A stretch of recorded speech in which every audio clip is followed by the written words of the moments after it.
మహాగణాధిపతయే నమః. వేదదర్శిని యూట్యూబ్ ఛానల్ని సబ్స్క్రైబ్ చేసుకోండి, మంచి విషయాలు తెలుసుకోండి. పుష్యమి నక్షత్రం. ఈ నక్షత్రము శనీశ్వర స్వామివారి యొక్క ఆధీనంలో ఉంటుంది. అలాగే ఈ యొక్క నక్షత్ర మంత్రాధిదేవత తిష్య అనే మంత్ర అధీన దేవత ఉన్నారు.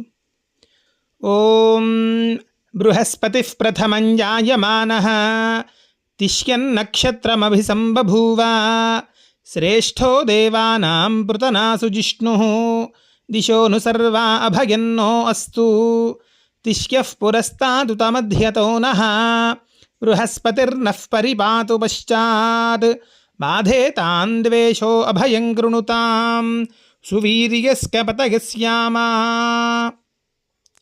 ఈ యొక్క నక్షత్ర తత్వము మందతత్వము. అలాగే ఈ యొక్క నక్షత్రం చతుష్పాద నక్షత్రం.